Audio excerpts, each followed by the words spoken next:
रामलला की प्राण प्रतिष्ठा के बाद पूरे देश में दीपोत्सव और आतिशबाजी दिखाई दी। हर तरफ जगमग होते हुए गली मोहल्ले दिखाई दिए। लोगों ने रामलला की प्राण प्रतिष्ठा के बाद दिए जलाकर जश्न मनाया। उसकी तस्वीरें देश के अलग अलग हिस्सों से मिली है।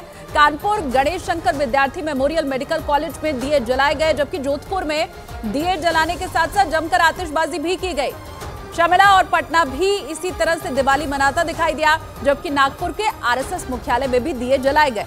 रायपुर को 11,11,000 दियों से रोशन किया गया। ये देश के अलग अलग कोनों की जो तस्वीरें आई हैं, वही इस वक्त आप देख पा रहे हैं।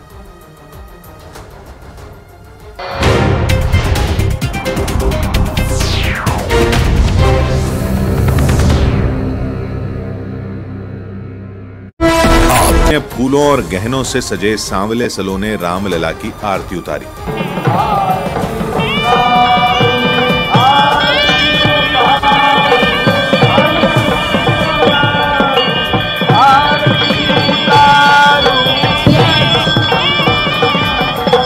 आरती के बीच में ही वहां मौजूद पुजारियों ने शंखनाद किया।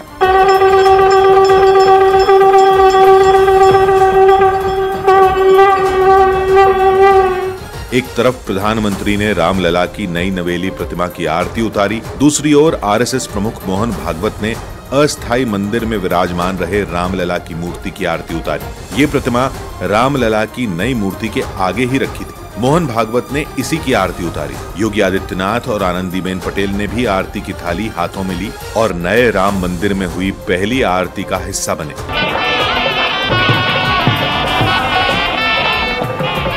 गर्भगृह में हो रही इस पूजा का सीधा प्रसारण मंदिर के बाहर मौजूद हजारों खास मेहमानों समेत पूरे देश में दिखाया गया। और जैसे ही प्रधानमंत्री ने रामलला की प्राण प्रतिष्ठा की, मंदिर के बाहर मौजूद लोगों पर फूलों की बारिश होने लगी। ये फूल भारतीय वायुसेना के हेलीकॉप्टर ने बरसाए।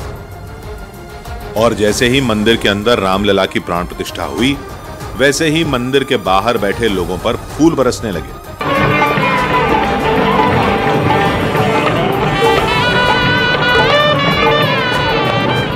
भारतीय वायुसेना के हेलीकॉप्टर ने मंदिर के बाहर बैठे खास मेहमानों पर फूलों की बारिश की। फूलों की बारिश होते ही अभिनेत्री कंगना रनौत की खुशी का ठिकाना ही नहीं रहा। वो हजारों दर्शकों के बीच जय श्री राम के नारे लगाने लगी।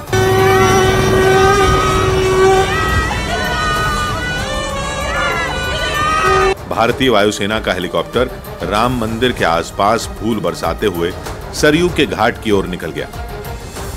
लेकिन आसमान से फूलों की बारिश होने से लोगों की खुशी दुगनी हो गई। मंत्रोच्चार और विधि विधान के साथ शुभ मुहूर्त में प्राण प्रतिष्ठा के बाद रामलला की पहली झलक सामने आई। 5 साल के रामलला का रूप मनमोहक और आंखों में बस जाने वाला।